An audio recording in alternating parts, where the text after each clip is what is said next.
I remember the exact second I stopped being the good guy in my own story. It wasn't when I first kissed her, and it wasn't even when I first lied about it. It was a Tuesday night in October, and I was standing in my own kitchen, looking at my wife's back while she stirred a pot of chili, and I realized I was already planning my next move. Not my next lie, not my next cover-up, but my next move. I was calculating. I was weighing risk versus reward. I was looking at the woman I'd promised to love forever and trying to figure out how much longer I could keep my phone face down on the counter before she noticed. Her name is Rachel, and she's the kind of woman who makes you believe in soulmates on the first date. She laughs with her whole body, the kind of laugh that makes strangers turn their heads in restaurants and smile. She leaves sticky notes on the bathroom mirror for me that say things like, "You're handsome," and "Don't forget to call your mom."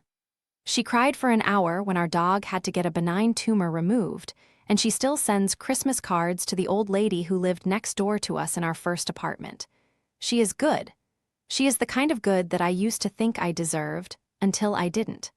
The kind of good that now makes me feel like I'm suffocating. This didn't start as some dramatic rebellion against my boring suburban life. I wasn't going through a midlife crisis.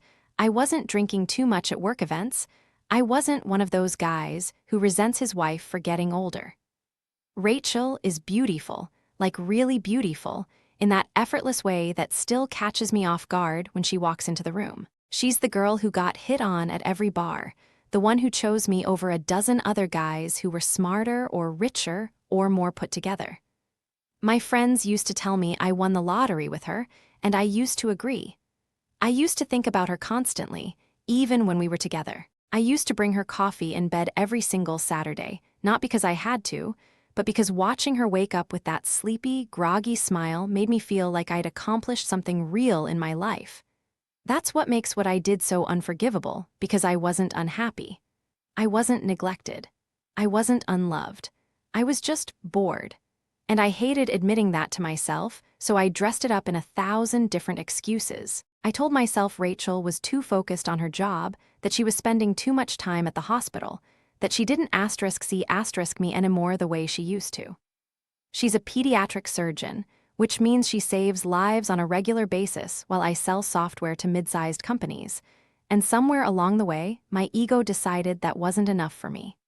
She worked late, she was tired, she fell asleep on the couch at 9:30. She deserved a medal for what she did, and I turned her exhaustion into a grievance. I turned her trust into a weakness. It started the way it always starts, with someone new at work. Her name is Vanessa, and she transferred from the Chicago office at the end of July. She was the complete opposite of Rachel in almost every way.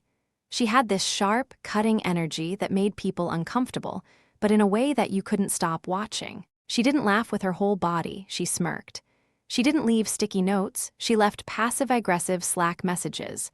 She was divorced, cynical, and had a habit of rolling her eyes when someone said something overly earnest. I was drawn to her like a moth to a very expensive, very dangerous flame. She didn't make me feel safe, she made me feel alive. And in my twisted, selfish mind, I told myself that was something my marriage was missing. We didn't even sleep together for the first 2 months. We just talked. We stayed late in the office, ordered Thai food, and complained about the same accounts. We commiserated about our managers, about the endless spreadsheets, about the fact that neither of us felt like we were doing anything important with our lives. She told me about her ex-husband, a finance bro who left her for a yoga instructor, and she told it like it was a dark comedy, not a tragedy. I told her about Rachel, but I made Rachel sound like a character in a play I was tired of watching. I made her sound predictable and safe, and I edited out all the moments that made her extraordinary.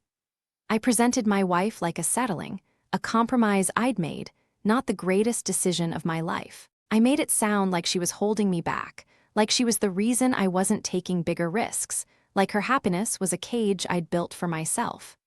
The first kiss happened in the parking garage, 3 weeks before Halloween. We had been at a work dinner that ran late, and I had texted Rachel that I'd be home by 9, which was a lie because I knew the dinner wouldn't be over until at least 10. I was already lying. I was already constructing this new reality where I wasn't a husband, just a guy having a drink with his coworker. Vanessa was wearing this black dress that was probably inappropriate for a corporate dinner, and I couldn't stop looking at her collarbones. We were walking to my car, and she stopped and leaned against the concrete pillar, and she looked at me with those eyes that weren't asking for anything. They were challenging me. They were daring me to be the man I kept pretending I wanted to be. I kissed her. It wasn't romantic. It wasn't soft. It was hungry and guilty and tasted like Chardonnay and cheap sushi. And when I pulled away, the first thought that went through my head wasn't asterisk, what have I done asterisk? It was asterisk, finally asterisk. That was the part that scared me the most. Not the kiss, not the betrayal, but the relief. The feeling that I had finally broken out of a prison that only existed in my own head. I drove home that night and I walked through the front door and Rachel was awake on the couch, reading a medical journal, wearing my Harvard sweatshirt. She looked up at me with that trusting, open face, and she asked if I had a good time. I kissed her forehead. I told her it was boring and I missed her. I didn't feel guilty. I felt successful. I had gotten away with it. And that is the sickness. That is the cancer of my character that I still have a hard time admitting to anyone, especially myself. I loved the secret. I loved having something that was just mine, something that existed outside the boundaries of my perfect, predictable life. I started finding ways to be late, small ways at first, an extra 15 minutes at the gym, a stop at the coffee shop that took 20 minutes too long. I started looking at my phone differently, tilting the screen away from Rachel when I was messaging Vanessa. I started hiding in plain sight, using our joint calendar to coordinate my deceptions. I told myself it wasn't real, that it was just a distraction, that I would stop before it went too far. But there is no such thing as a little betrayal. You're either loyal or you're not. And I had already proven I wasn't. The lies started building on each other like a house of cards. Every time Rachel asked me a question about my day, I had to cross-reference it with the story I'd already told Vanessa. Every time she touched me, I felt like she could feel the residue of another woman on my skin. I started washing my hands more often. I started wearing cologne that she didn't buy for me. I started noticing the way Rachel looked at me, like she was searching for something that had gone missing, and I started resenting her for it. Because if she was looking for it, that meant I had to hide it better. It meant I had to work harder to maintain the illusion. And somewhere in that twisted logic, I made her the enemy. I made her suspicion into an attack. I made her love into a burden. We had a huge fight about a month after the first kiss. It was a stupid fight, the kind that doesn't even make sense when you try to remember it. Something about the dishwasher, I think, but the real fight was about distance. She said I was checked out, that I was physically present but emotionally gone. I told her she was being paranoid, that I was just tired from work, that she was projecting because she was stressed. I gaslit her right in our own kitchen. I looked her in the eyes and I told her she was imagining things, and I could see her second-guessing herself. I could see that familiar crinkle between her eyebrows, the one she gets when she's trying to solve a puzzle. She wanted to believe me. She needed to believe me because the alternative was too horrible to consider. So she gave me the benefit of the doubt. She gave me her trust, and I put it in my pocket and spent it like pocket change. That night I lay awake next to her, listening to her breathe, and I convinced myself that I wasn't a monster. I told myself that everyone has dark thoughts, that everyone has moments of weakness. I told myself that what Vanessa and I had wasn't love, it was just chemistry, and chemistry isn't a threat to a marriage. Chemistry is just a distraction. A thrill. A way to feel like you're still a person, not just a husband or an employee or a homeowner with a lawn that needs mowing. I told myself that I would end it eventually. I just needed to get it out of my system. I just needed to feel wanted by someone who didn't already know the ending of my story. But here's the thing I didn't understand yet, which is that secrets don't stay contained. They grow. They metastasize. They become the central organizing principle of your life, and you start to forget which reality is the real one. You start to believe your own lies because the truth is too inconvenient to carry around. You start to see your wife not as your partner, but as an obstacle. You start to look at your own reflection and not recognize the person staring back at you. And you do all of this while convincing yourself that you're still the good guy, that you're just going through a rough patch, that it's just a phase. I didn't know it at the time, but that Tuesday night in October, the night I kissed Vanessa in the parking garage, was the night I started writing my own destruction. Every lie I told after that was just a plot point. Every moment of guilt I swallowed was just foreshadowing. I thought I was in control. I thought I was managing both worlds perfectly. I thought I was so much smarter than everyone else. But the universe has a way of punishing arrogance, and it had already started collecting the receipts. The next morning, Rachel made me breakfast. She made my favorite, which is this ridiculous egg and cheese sandwich on sourdough with a side of bacon, and she brought it to me while I was getting dressed for work. She stood in the doorway of the bathroom, still in her robe, holding a plate, and she smiled at me with that full-body smile that I used to think was the most beautiful thing in the world. I took the plate, and I kissed her on the forehead, and I said thank you, and I meant it in a way that made my stomach hurt. I meant it like a farewell, like I was already grieving something I hadn't lost yet. And the worst part is that she saw that grief. She asked me if I was okay. She asked me if something was wrong. And I lied to her again, so smooth and automatic that it didn't even feel like a lie anymore. I told her I was just tired, and she believed me. The second part of my unraveling began, as most things do in the digital age, with a single notification. I was sitting in my car in the parking lot of a Panera Bread, 3 towns over from where we lived, because I had become a master of geographic alibis. I had told Rachel I was meeting a client for lunch, a client who didn't exist, but whose name I had written in my calendar with a fake company and a fake phone number. I was waiting for Vanessa, who was running late because she was always running late, and I was scrolling through my phone like a nervous teenager when a message from Rachel popped up on the screen. It wasn't an accusation. It was a photo of our dog, a golden retriever named Gus, wearing a ridiculous Halloween costume that she had bought from Target. He was dressed as a hot dog. The caption read, "He hates me so much right now, but look at this face. He knows he's adorable." I stared at that photo for a full minute, and I felt something crack inside my chest. It wasn't guilt. It was something sharper, something more visceral. It was a split-second glimpse of the life I was actively sabotaging. The life where my wife, the woman who saved children's lives for a living, took time out of her day to dress up our dog and send me a picture because she wanted to make me smile. She wasn't checking up on me. She wasn't suspicious. She was just being Rachel, the person who found joy in the smallest, stupidest things, and the only thing I felt in response was a deep, simmering annoyance. Annoyance that she was interrupting my other life. Annoyance that she was reminding me of the version of myself that I was trying to kill. I typed back a quick, lol cute, and put my phone face down on the passenger seat. I didn't even look at the photo again. I didn't appreciate it. I didn't feel grateful for the woman who would spend her last dollar on a Halloween costume for a dog who would wear it for exactly 3 minutes before shredding it. I just felt inconvenienced, and that was the second stage of my descent, the stage where I stopped thinking of Rachel as my partner and started thinking of her as an interruption. She was the static in the signal. She was the background noise that I had to mute in order to hear the more exciting, more dangerous frequency that Vanessa was broadcasting.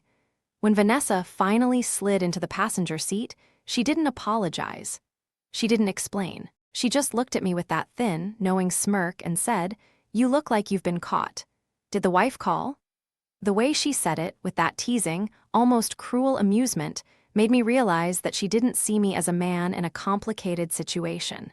She saw me as a toy she was playing with. A married man who was willing to risk everything for her attention, and that made me cheap. That made me the kind of guy she would mock over drinks with her friends. But I didn't care. I was too far gone to care about anything other than the next hit of adrenaline. We drove to a hotel about 20 minutes away, a neutral location that she had picked out because it was far enough from our respective neighborhoods that we wouldn't run into anyone we knew. It was a generic chain hotel, the kind that could be anywhere in America, with beige carpets and sad floral prints on the walls. We had sex, and it was nothing like being with Rachel. It was aggressive and transactional and left me feeling hollow, but in a way that I mistook for liberation. I told myself I was reclaiming my masculinity, my independence, my sense of self. I told myself that Rachel would never understand this side of me, this primal, unfiltered version that needed something more than domestic bliss. I told myself a lot of things in that hotel room, all of them designed to protect me from the one truth I couldn't face, which was that I was destroying the only good thing I had ever built, and I was doing it for someone who would drop me the second I became inconvenient. Afterward, we lay on the bed and Vanessa lit a cigarette, which she wasn't supposed to do, and she asked me, "So when are you going to leave her?" It was the first time she had said it out loud, the first time she had made the unspoken assumption into a question. I remember the way the smoke curled around her face as she waited for my answer, and I remember the way my heart started pounding in my chest. Not with excitement, but with fear. The kind of fear that grips you when you're about to jump off a cliff and you realize, too late, that you don't actually want to fly. I stuttered something about timing, about logistics, about wanting to do it the right way. She laughed at me. She actually laughed. She said, "You're not going to leave her. You're too scared. You're the kind of guy who needs someone to push him." And she was right. I was scared, but I was also addicted. I was addicted to the validation, to the danger, to the feeling that I was still the guy who could get the girl who made everyone else nervous. I was addicted to the lies themselves, to the intricate web I had woven, to the satisfaction of pulling one over on the world. I had convinced myself that I was a master of deception, that I could have my cake and eat it too, that I could be the devoted husband and the secret libertine all at once. I didn't realize that every lie was a brick, and I was building a wall between me and my own conscience. A wall that would eventually collapse and bury me. The weeks after that first hotel meetup were a blur of calculated chaos. I started using cash for everything, because credit cards leave trails. I started deleting my search history every night, even though Rachel had never once touched my phone. I started taking different routes home from work, just in case someone saw my car in a place it wasn't supposed to be. I started lying about who I was with and when I would be back, and I became so good at it that I started to believe my own timelines. I created an entire alternate reality in my head, a parallel universe where I was still a good person, where this was just a temporary detour, where I would eventually find my way back to the straight and narrow. I told myself that as long as I still loved Rachel, none of this counted. I told myself that as long as I still came home at night, I was still a husband. I didn't realize I was gaslighting myself too. The cracks started showing in mid-November. Rachel had a day off, which was rare, and she wanted to spend it together. She wanted to go to the farmer's market, then grab lunch at that little bistro we used to go to when we were dating, then maybe go for a walk in the park. It was a perfect day. It was the kind of day that any reasonable person would have cherished, but I was no longer a reasonable person. I had already agreed to meet Vanessa that afternoon, a quick coffee that I knew would turn into another hotel visit. I told Rachel that a last-minute meeting had come up, a crisis with a client, and I had to go in. I watched her face fall. I watched her try to hide the disappointment, but I could see it in the way she looked down at her hands. She said, "Oh, okay, I'll just do some laundry then." She didn't fight me. She didn't accuse me. She just accepted it because she trusted me, and in that moment, I hated her for it. I hated her for being so trusting, so easy to deceive, so blind to the monster I had become. I wanted her to catch me. I wanted her to scream and cry and fight for me, because that would have at least been something. Instead, she just wished me a good day and kissed me on the cheek and told me she'd see me at dinner. I drove away from that house, from that woman, from that perfect life, and I drove straight into the arms of the woman who was slowly killing my soul. I met Vanessa at a dive bar, which was a departure from our usual pattern. She was already on her second drink when I got there, and she was in one of her moods. The kind where she looked at me like I was a bug she was considering squashing. She said, "You're late. You're always late. Does she always have to pull on your leash?" I bristled. I told her to knock it off, that Rachel wasn't the problem. Vanessa just smiled that cold, serpentine smile and leaned in close. She said, "You're right. You're the problem. You're the one who can't make a decision. You're the one who's playing house while you're fucking me in cheap hotels. So let me make it easier for you. I'm giving you an ultimatum." I felt the air go out of the room. I felt like I was watching a horror movie from inside the screen, knowing the killer was about to jump out but unable to look away. Vanessa laid it out for me. She said she was done being the other woman, done with the parking lots and the Panera Bread meetups, done with the whole pathetic charade. She said I had until New Year's Eve to leave Rachel, or she would walk. And not only would she walk, but she would tell Rachel everything. She would send Rachel the texts, the photos, the hotel receipts. She would take my entire life and hold it up to the light and let Rachel see exactly what kind of man she had married. She said it with such calm, clinical precision that I knew she meant it. This wasn't a bluff. This was a power play, and I had already lost. I begged. I actually begged. I told her I needed more time, that I had to figure things out, that I couldn't just blow up my marriage in a matter of weeks. I told her I loved her, which was a lie I had never said before, and I could see from her expression that she knew it was a lie. She said, "You don't love me. You don't love anyone. You love the game, so decide, her or me. But don't think for 1 second that I am going to protect you from yourself." I drove home that night in a fog. I was so deep in my own head that I almost ran a red light. I was calculating, frantically, desperately, trying to find a way out that didn't involve losing everything. I considered confessing to Rachel and begging for forgiveness. I considered breaking it off with Vanessa and hoping she would just go away. I considered packing a bag and disappearing, starting over somewhere new where no one knew my name. All of these options were impossible. All of them would end in disaster. I was trapped, and the only person I had to blame was myself. When I got home, Rachel was on the couch with Gus, watching some rom-com that she had seen 100 times. She had made dinner, but she had eaten without me because I had texted her that I was running late. She didn't ask where I had been. She didn't ask why I smelled like a bar. She just patted the seat next to her and said, "Come watch the end of this with me. It's stupid, but it's sweet." And I sat down next to her, and I put my arm around her, and I stared at the screen without seeing anything. My mind was spinning, screaming, trying to find a solution, but all I could see was a countdown clock. New Year's Eve, the deadline, the day my whole world would either end or explode. Rachel fell asleep on my shoulder, like she always did, and I sat there in the dark, listening to her breathe, and I realized that I had crossed a line that I could never uncross. It wasn't the cheating that made me a monster. It wasn't the lies or the manipulation or the cold-hearted way I had dismissed her love. It was the fact that I was sitting there, looking at her peaceful, sleeping face, and I was calculating how to survive the next 6 weeks. I wasn't thinking about how to fix us. I wasn't thinking about how to earn her trust back or how to be a better man. I was thinking about how to save myself. That's when I knew the old me was gone. The old me would have done anything for Rachel. The new me would do anything to protect the lie. The next day, I started covering my tracks. I deleted Vanessa's contact from my phone, storing her number in a notes app under a fake name. I bought a burner phone from a gas station, paying in cash, and I kept it hidden in the glove compartment of my car. I stopped using my work email to communicate with her.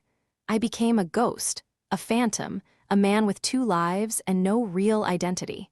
I told myself I was being strategic. I told myself I was buying time.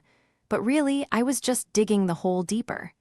Every layer of security was another layer of betrayal. Every precaution was a declaration that I had no intention of coming clean. And through it all, Rachel never suspected a thing. She went to work. She came home. She made dinner. She asked about my day. She planned our Christmas vacation. She talked about how excited she was to see her parents, how she couldn't wait to sit by the fire and drink mulled wine and open presents. She was living in a fairy tale, and I was the monster lurking in the shadows of the castle. I would sit across from her at the dinner table, watching her talk, and I would feel this strange, disconnected love for her. A nostalgic love. The kind of love you feel for a memory, not a living person. I had already started mourning our marriage, and it was still intact. The worst part, the part that still haunts me, is that she started trying harder. She sensed the distance, even if she couldn't name it, and she started going out of her way to connect with me. She bought tickets to a concert she knew I wanted to see. She surprised me with a weekend getaway to a cabin in the mountains. She started leaving me little gifts on my pillow, small things, a book she thought I'd like, a new watch, a framed photo from our honeymoon. Every gesture was a knife in my chest.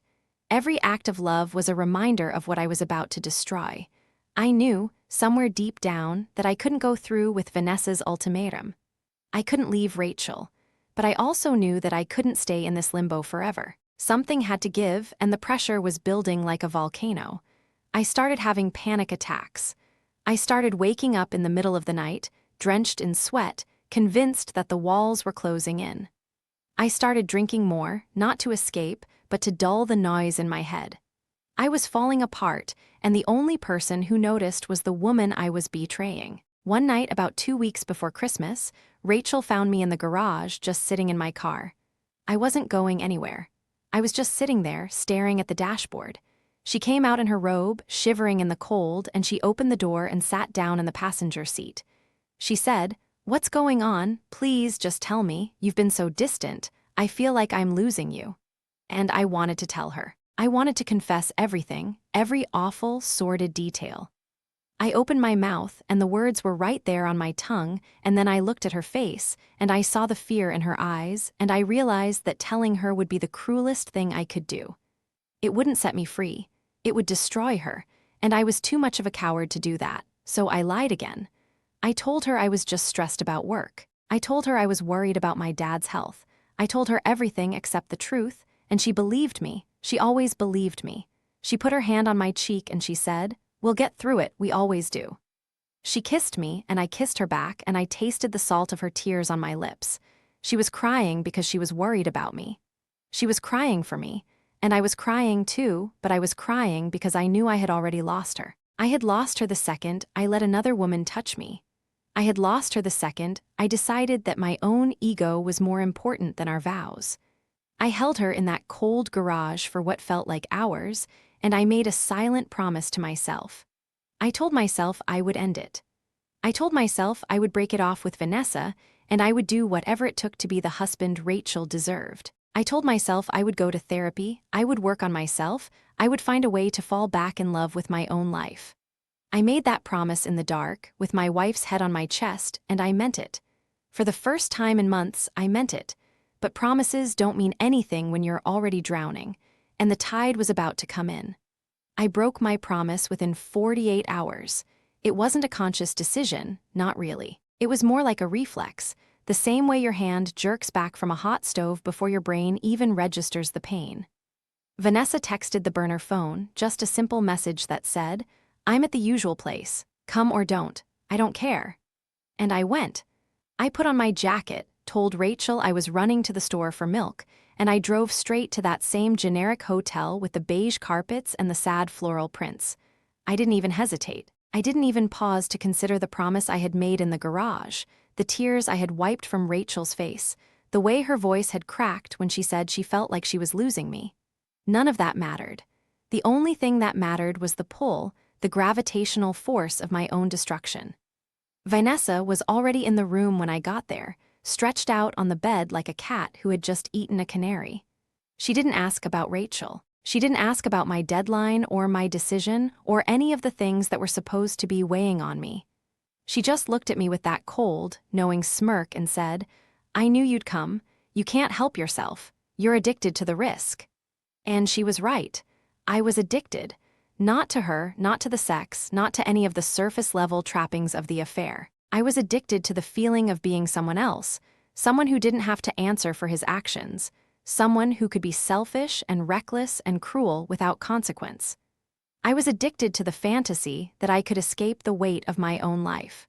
We spent the afternoon together, and it was hollow and mechanical and left me feeling emptier than before. I lay on the bed afterward, staring at the ceiling, and I realized that I didn't even like Vanessa anymore.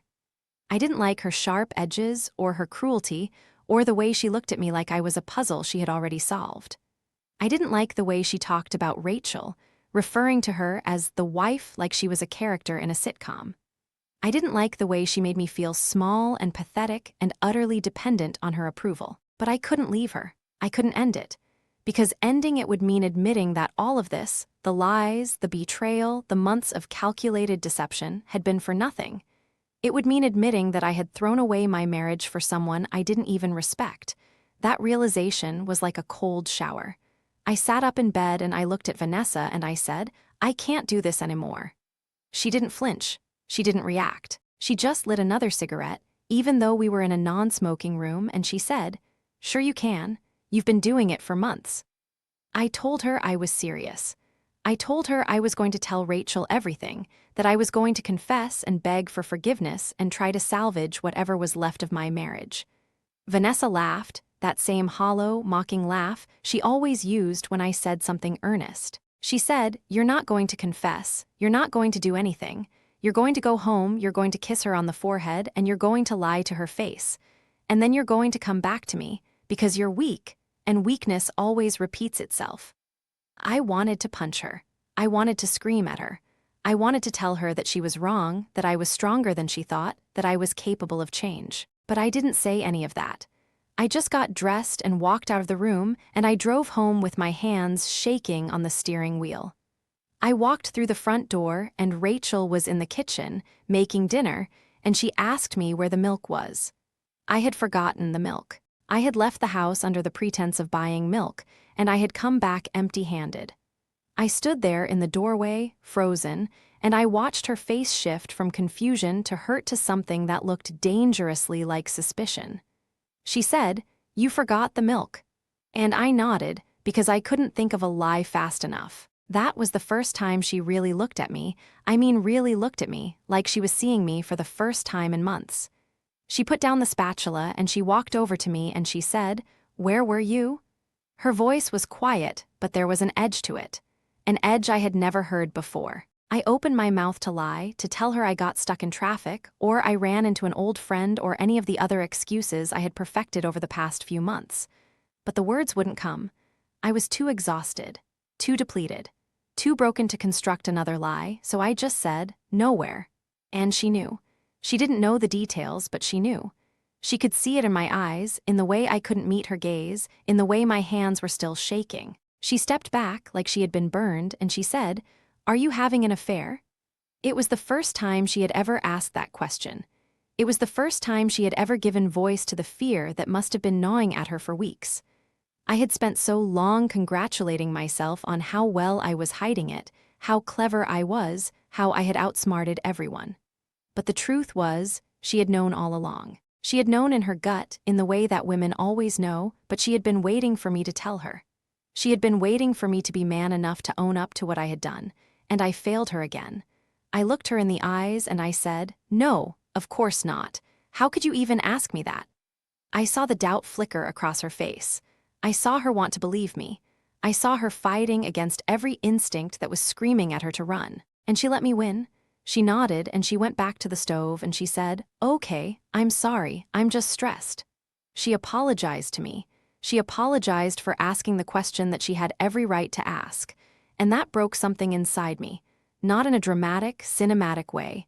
Not in a way that made me break down and confess.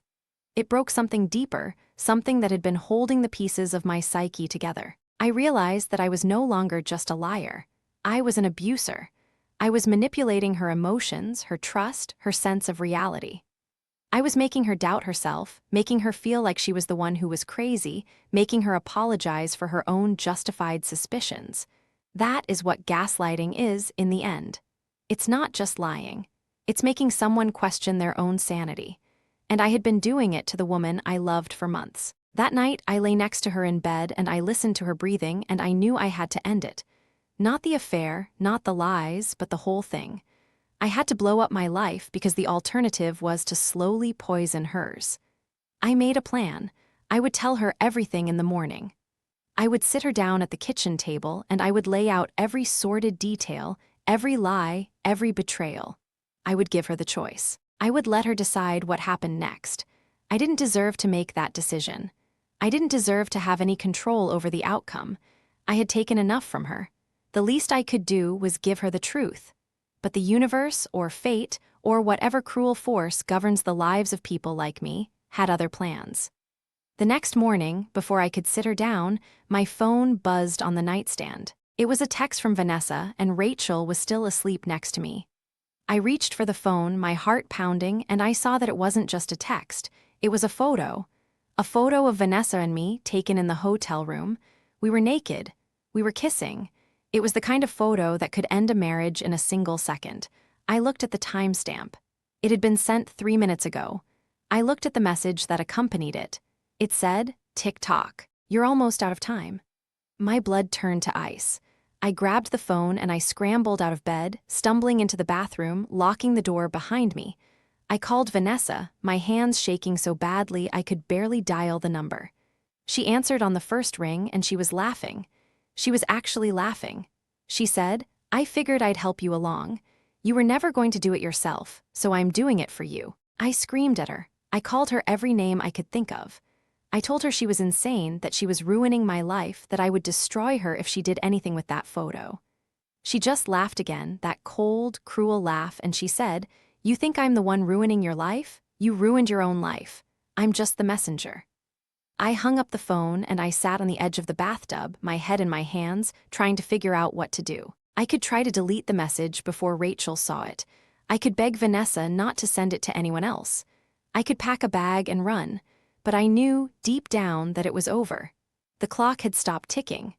The countdown was done. I had been living on borrowed time, and my time had just run out. I walked back into the bedroom, and Rachel was sitting up in bed, her phone in her hand. She was staring at the screen, her face pale, her eyes wide with a horror I had never seen in her before. I knew what she was looking at. I knew that photo had been sent to her, too. Vanessa had sent it to both of us. She had set a bomb in the middle of my marriage and detonated it from a distance. Rachel looked up at me and her voice was barely a whisper. She said, "Who is this?" I opened my mouth to lie. It was automatic. It was instinct. I was going to tell her it was fake, that someone was trying to set me up, that it wasn't what it looked like. But then I looked at her face, really looked at it, and I saw the devastation. I saw the moment her entire world shattered. I saw the trust, the love, the years of shared history, all dissolving in front of my eyes. And I realized that another lie would be the final cruelty. She deserved the truth. She had always deserved the truth. I sat down on the edge of the bed and I said, "Her name is Vanessa. She works at my company. It started a few months ago." Rachel just stared at me, her eyes filling with tears. She didn't scream. She didn't yell. She didn't throw anything. She just looked at me like I was a stranger, like she had never met me before in her life. She said, "Why?" And that was the question I had been running from. The question I had no answer for. The question that exposed the emptiness at the center of my soul. Why did I do it? Why did I throw away the best thing that had ever happened to me? Why did I trade a life of love and stability for a few months of cheap, hollow thrills? I didn't have an answer. I didn't have anything. I tried to explain. I tried to tell her about the boredom, the restlessness, the feeling that I had lost myself somewhere along the way. I tried to make her understand that it wasn't about her, that she had done nothing wrong, that she was perfect and I was broken. But every word I said sounded like an excuse. Every attempt at explanation sounded like I was blaming her for my failures. And she just sat there, crying silently, her phone still clutched in her hand, the photo still burning on the screen. The next few hours were a blur. Rachel asked me to leave the house. She said she couldn't look at me, couldn't breathe the same air as me. I packed a bag, the same bag I had thought about packing when I was considering running away, and I left. I drove to a motel on the outskirts of town, the kind of place that rents by the hour, because that's what I deserved. I sat on the edge of that lumpy, stained mattress and I stared at the wall and I tried to feel something, anything, other than the cold, dead emptiness that had taken over my chest. I thought about Rachel, about the life I had just destroyed, about the woman who had done nothing to deserve any of this. I thought about Vanessa, about the satisfaction she must be feeling, about how easily she had manipulated me into self-destruction. I thought about the future, about divorce lawyers and telling my parents and explaining to my friends that I had thrown it all away for nothing. But mostly, I thought about the promise I had made in the garage. The promise to be a better man. The promise to earn back the trust I had so carelessly squandered. I had broken that promise within 2 days. I had gone back to Vanessa. I had dug the hole deeper. And now I was sitting in a cheap motel room, completely alone, with nothing but the sound of my own breathing and the weight of my own guilt. Rachel started calling me the next day, not to yell at me, not to demand explanations, but to ask practical questions. Where was the insurance card? Did I know the password to the cable account? Where did we keep the spare key to the storage unit? It was like she had closed herself off, like she was processing the betrayal by turning into a robot. I answered every question, my voice hollow and mechanical, and I tried to find some sign of emotion in her tone, some crack in the armor. But there was nothing. She had shut down completely, and I knew it was my fault. I had done that to her. I had taken a warm, loving, passionate woman and turned her into a stranger. I tried to call Vanessa. I tried to tell her what she had done, how she had destroyed my life, how I never wanted to see her again. But she didn't answer. She had gotten what she wanted, the drama, the chaos, the feeling of power that came from watching a man's world crumble. She was probably already moving on to her next victim, the next married man she could manipulate and discard. I had been a game to her, a toy, a distraction, and I had let her use me. The days after that were a blur of self-loathing and regret. I stopped eating. I stopped sleeping. I just lay in that motel room, staring at the ceiling, replaying every moment of the past few months in my head. I thought about all the times Rachel had tried to reach me, all the times she had asked if I was okay, all the times she had gone out of her way to make me feel loved. And I had pushed her away. I had told myself she was boring, predictable, safe. I had convinced myself that I deserved something more, something exciting, something dangerous. But the truth was, I didn't deserve her. I never had. I had been lucky to have her, and I had thrown that luck away like it was nothing. On the third night, Rachel called me. It was late, almost midnight, and her voice was shaking. She said, "I need you to come home. I need to look at you. I need to see if there's anything left." I drove over immediately, my heart pounding in my chest. I had no idea what I was going to say, what I was going to do. All I knew was that I would do anything, absolutely anything, to make this right. I walked through the front door, the same door I had walked through 1,000 times before, and I saw Rachel sitting on the couch. She looked exhausted. She looked like she had been crying for 3 days straight. She looked at me, and for a moment, I thought I saw a flicker of the old Rachel, the one who used to smile when I walked into the room. But then she spoke, and her voice was cold. She said, "I want to know everything, not the highlights, everything. Every lie, every time you were with her, every time you looked me in the eyes and told me you loved me. I want to know it all." I sat down across from her and I started talking. I told her about the first kiss in the parking garage. I told her about the Panera bread lunches and the hotel rooms and the burner phone. I told her about the ultimatum Vanessa had given me and the promise I had made to myself and how I had broken it within 2 days. I told her everything, every sordid, humiliating detail. And when I was done, I looked at her and I said, "I'm sorry. I know that doesn't mean anything, but I'm sorry." She was silent for a long time. She looked at her hands, at the ring on her finger, at the life we had built together. And then she said, "I don't know if I can forgive you. I don't know if I can ever trust you again, but I think we need to try. I think we need to try for us." I felt a surge of hope, so powerful it almost knocked me over. She was giving me a chance. She was giving me the gift I didn't deserve. I reached out to take her hand, to thank her, to tell her that I would spend the rest of my life making it up to her. But before I could touch her, my phone buzzed on the coffee table. We both looked at it. It was a text from an unknown number. I picked it up and I saw it was another photo. Another photo of me and Vanessa. This one was worse. This one was taken in the parking garage the night of the first kiss. It showed everything. And the message that accompanied it said, "You didn't think it was just one photo, did you?" Rachel looked at me and the hope in her eyes died. It just died, right there in front of me. She stood up and she walked out of the room and she didn't say a word. She didn't need to. I had just been handed the final nail in the coffin of my marriage. Vanessa hadn't just sent one photo, she had sent a whole collection. She had been documenting our affair from the very beginning, building a dossier of my betrayal. And now she was releasing it, piece by piece, to the one person I was trying to save.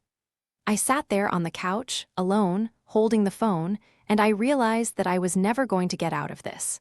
I had created a monster, and that monster was going to keep destroying me until there was nothing left. I didn't sleep that night. I sat on the floor of our living room, my back against the couch, staring at the front door like it was a portal to another dimension. Rachel had gone upstairs, and I could hear her moving around, the soft creak of the floorboards, the muffled sound of a drawer opening and closing, the unmistakable rhythm of someone packing. She was packing. She was going to leave me, and I couldn't blame her. I wouldn't have blamed her if she had walked downstairs with a baseball bat and taken a swing at my head. I deserved that. I deserved worse than that. But the thought of her walking out that door, of never seeing her again, of living in a world where she didn't exist, was a kind of pain I hadn't anticipated. I had spent so much time in my own head, so much time justifying my actions, so much time convincing myself that I was the victim of my own circumstance. I had built an elaborate mythology around my discontent, a story where I was the hero trapped in a mundane life, where Rachel was the symbol of everything I had given up, where Vanessa was the key to unlocking my true self. But sitting there on the floor, listening to my wife pack her bags, I saw the mythology for what it really was, a lie I had told myself so I could sleep at night. There was no heroism in what I had done. There was no liberation.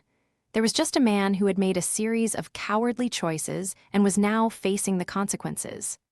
The sun came up, pale and gray, filtering through the blinds like a judgment. I heard Rachel's footsteps on the stairs, slow and deliberate, like she was walking to her own execution. She came into the living room with a suitcase in one hand and a duffel bag in the other. She was wearing the same clothes she had been wearing the day before, and her face was blotchy from crying. She didn't look at me. She just set the bags down by the door and stood there, her back to me, her shoulders trembling. I wanted to say something, anything, but the words were stuck in my throat. I had used up all my words. I had used them to lie, to manipulate, to gaslight, and now there was nothing left. Finally, she turned around. Her eyes were red and swollen, but there was a hardness in them that I had never seen before. She said, "I've been thinking all night about everything about us, about who you are and who I thought you were." She paused, and I could see her fighting to keep her voice steady. She said, "I think I've been in love with a ghost for the past 3 months. I think the man I married died somewhere along the way, and I didn't notice because I was too busy trying to save children's lives. I was too busy being a good wife. I was too busy believing you when you said you loved me." Every word was a knife, every syllable cut deeper than the last. I opened my mouth to defend myself, to tell her that the man she married was still there, that he was broken and damaged but he still loved her, that he would do anything to make this right. But I closed my mouth again because I knew it was a lie. The man she married would never have done this. The man she married would have been grateful for the life they had. The man she married would have looked at her across the dinner table and felt nothing but joy. I had killed that man. I had killed him with my own selfishness, and now I was standing in the rubble, wondering why the world had collapsed. Rachel picked up her bags and walked to the door. She paused with her hand on the handle, and she looked back at me. She said, "I'm going to stay with my sister. I need space. I need to figure out if there's anything left worth saving. And I need you to be honest with yourself for once. I need you to figure out why you did this. Not for me, not for us, but for you. Because until you understand that, you'll never be a safe person to love." She opened the door, and the cold morning air rushed in, and she walked out. She walked out of our house, out of our life. And I sat there on the floor, alone, with nothing but the sound of the door clicking shut behind her. I don't know how long I sat there. Hours, probably. The sun rose higher, the light shifted across the room, and I just sat there, staring at the door, waiting for it to open again. It didn't. I had been so sure in my arrogance that I could have it all. I could have the wife and the mistress. I could have the stability and the thrill. I could have the love and the excitement. I had believed with all the certainty of a fool that I was smart enough, careful enough, clever enough to keep two worlds from colliding. But I had been wrong. I had been so wrong, and now I was paying the price. I finally got up off the floor and I walked through the house, room by room, like a ghost haunting my own home. The kitchen was still a mess from the night before, a half-eaten dinner on the counter, a bottle of wine that Rachel had opened and never finished. The living room was littered with the remnants of our life together, a photo of us at the beach, a blanket she had crocheted, a stack of books she had been reading. Our bedroom was the worst.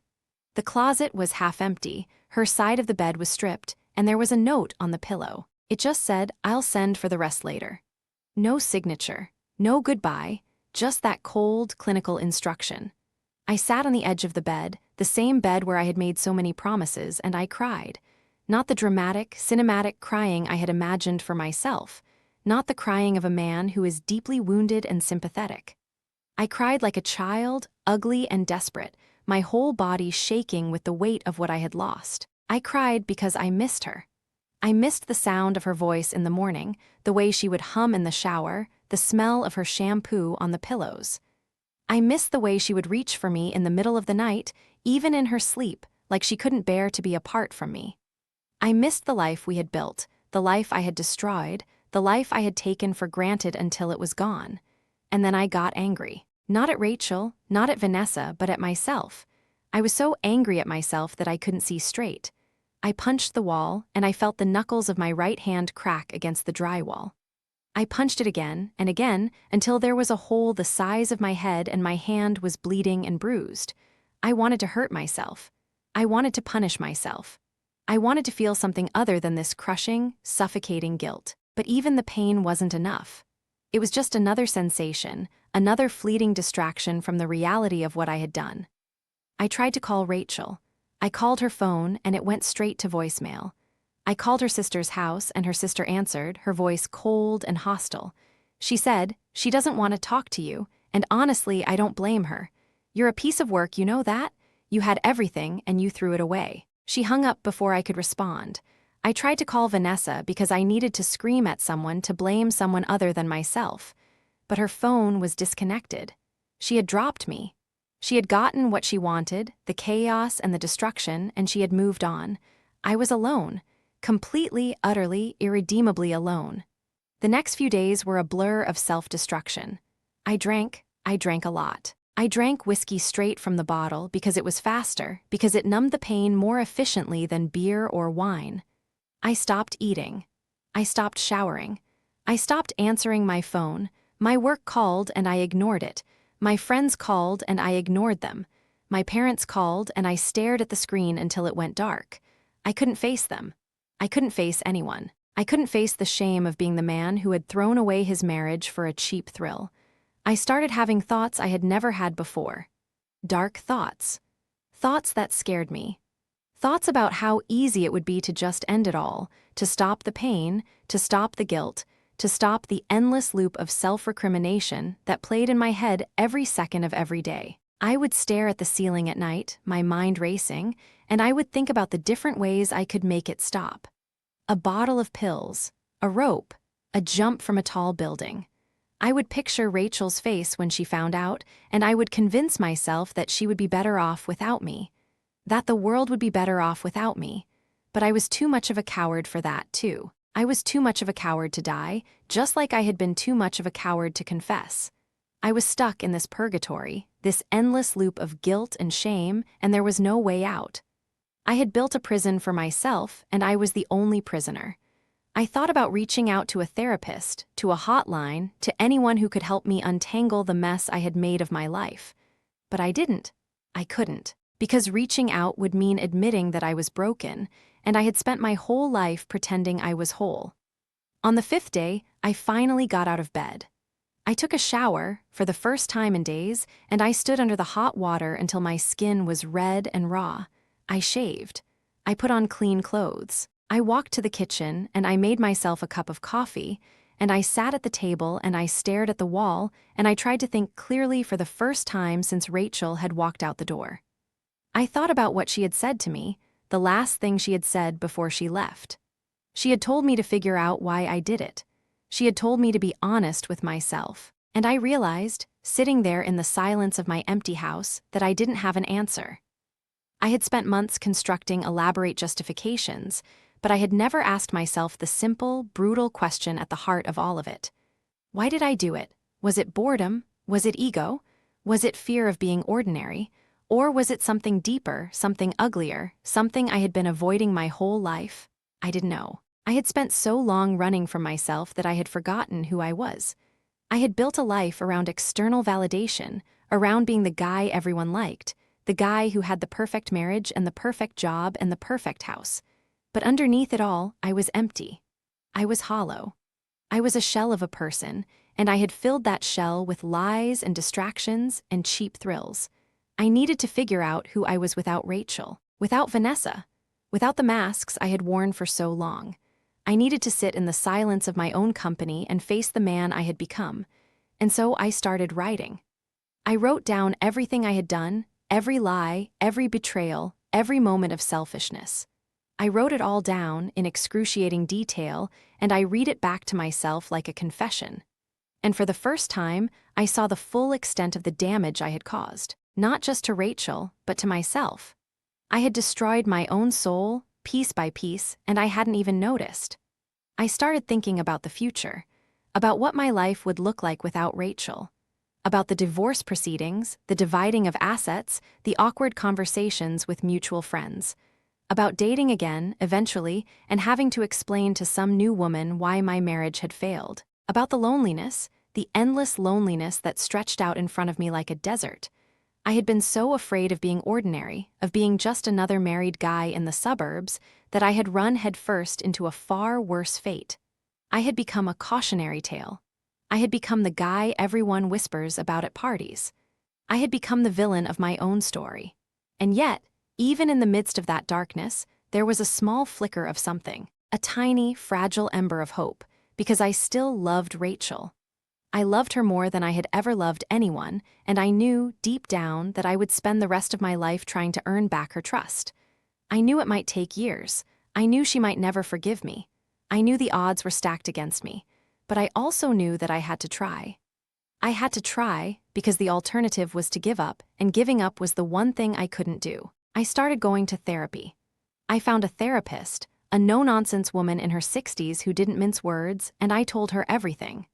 I told her about the affair, the lies, the gaslighting, the self-destruction. I told her about my childhood, about the pressure to succeed, about the fear of failure that had driven me to make such terrible choices. And she listened, and she asked questions, and she made me see things I had never seen before. She helped me understand that I wasn't a monster, but I had done monstrous things. She helped me see that I could change, that I could grow, that I could become the man I had always pretended to be. But the hardest part was yet to come. The hardest part was waiting for Rachel to decide if she wanted to give me another chance, waiting for the phone to ring, for the text to come, for any sign that she was still willing to fight for us. The waiting was torture, a slow, agonizing torture that made me feel like I was being skinned alive. Every day, I woke up and checked my phone, hoping for a message from her. Every night, I went to bed alone, replaying the memories of our life together. I would look at her photos on my phone and I would cry because I had lost her. I had lost the best thing that had ever happened to me, and I had done it to myself. And then, on the 23rd day, my phone buzzed. It was a text from her. A single sentence, nothing more. It said, "I'm ready to talk." My heart stopped. My hands started shaking. I stared at the screen, reading the words over and over again, trying to make sure they were real. She was ready to talk. She was giving me a chance. I didn't know if it would lead to reconciliation or closure, but it was a chance. It was the first step, and I was going to take it no matter how much it hurt. I wrote back. I said, where and when? And she gave me an address. A coffee shop, neutral territory, a place where we could talk without the weight of our home pressing down on us. I arrived early because I couldn't wait, because I needed to see her. I sat at a table by the window, my hands wrapped around a cup of coffee I couldn't drink, and I waited. I waited for the woman I had betrayed, the woman I had lied to, the woman I had taken for granted. And when she walked through the door, my heart shattered all over again. She looked beautiful. She always looked beautiful. But there was a sadness in her eyes that hadn't been there before, a weariness that made her seem older, harder. She sat down across from me and she didn't smile. She just looked at me with those sad, tired eyes and she said, "I've been thinking, and I've been talking to my therapist, and I've come to a decision." I held my breath, waiting for the verdict. She said, "I'm not ready to forgive you, I'm not ready to trust you, and I'm not ready to come home. But I'm willing to try. I'm willing to go to couples therapy. I'm willing to see if there's anything left, because I loved you, and I think somewhere I still do." The tears came then, flooding my eyes, streaming down my face. I didn't try to stop them. I didn't try to hide them. I just let them come because I was so grateful, so desperately grateful, that she was willing to give me a second chance. I reached across the table and I took her hand, and she didn't pull away. She let me hold her hand, and for a moment, just a moment, I felt like everything might be okay. But I knew deep down that we were still standing on the edge of a cliff. The work was just beginning. The hard work, the painful work. The work of rebuilding trust, of confronting the ugly parts of myself, of proving every single day that I was worthy of her love, and I was scared. I was terrified, because I had failed before. I had made promises I couldn't keep. I had hurt her in ways that might never fully heal, but I was also determined. I was determined to be better. I was determined to fight for her, for us, for the life we had built and the life we could still have. We sat in that coffee shop for hours, talking, crying, arguing, laughing. We talked about everything, and we talked about nothing. And when we finally got up to leave, she hugged me. She hugged me, and I felt her body against mine, and I felt the familiar warmth of her, and I knew, with absolute certainty, that I would do anything to keep her. Anything. I would spend the rest of my life making it up to her. I would be the husband she deserved. I would be the man I had always pretended to be. And for the first time in months, I believed it was possible.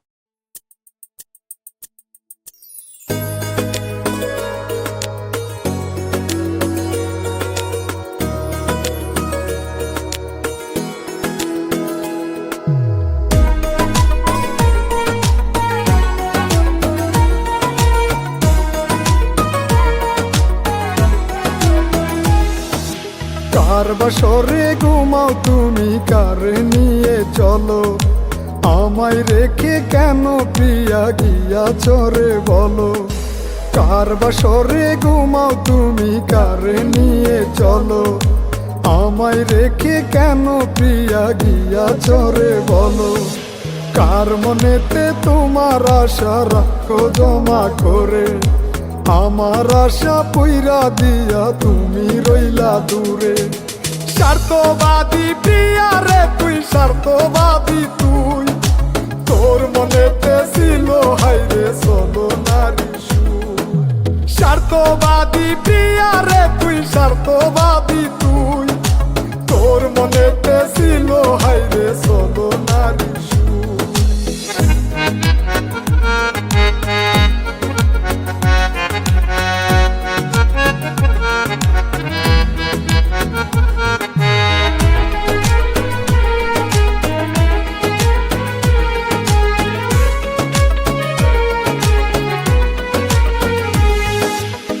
আসলে ভালো বললে রে তুই আশা গুলো দিয়ে, চইলা গেলে কষ্ট দিয়া নতুন সাথী নিয়ে। বাসলে ভালো বললে রে তুই আশা গুলো দিয়ে, চইলা গেলে কষ্ট দিয়া নতুন সাথী নিয়ে। তোর প্রেমেরই মন্ত্র ছিল অভিনয়ের জাল, তোর কথা বিশ্বাস কইরা হইল আমার কাল। স্বার্থবাদী প্রিয়া রে তুই, স্বার্থবাদী তুই, তোর মনেতে ছিল হাইরে চলো নারী সুর। স্বার্থবাদী প্রিয়া রে তুই, স্বার্থবাদী তুই, তোর মনেতে ছিল হাইরে চলো নারী সুর।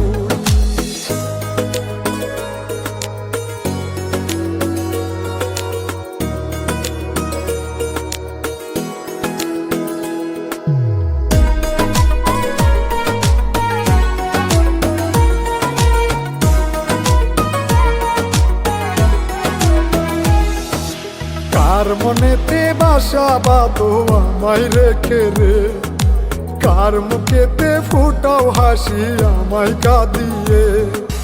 কার মনেতে বাসা বাঁধো আমায় রেখে রে, কার মুখেতে ফুটাও হাসি আমায় কাঁদিয়ে।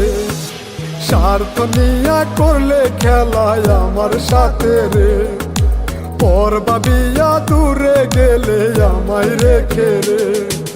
স্বার্থবাদী প্রিয়া রে তুই, স্বার্থবাদী তুই, তোর মনেতে ছিল হাইরে চলো নারী সুর। স্বার্থবাদী প্রিয়া রে তুই, স্বার্থবাদী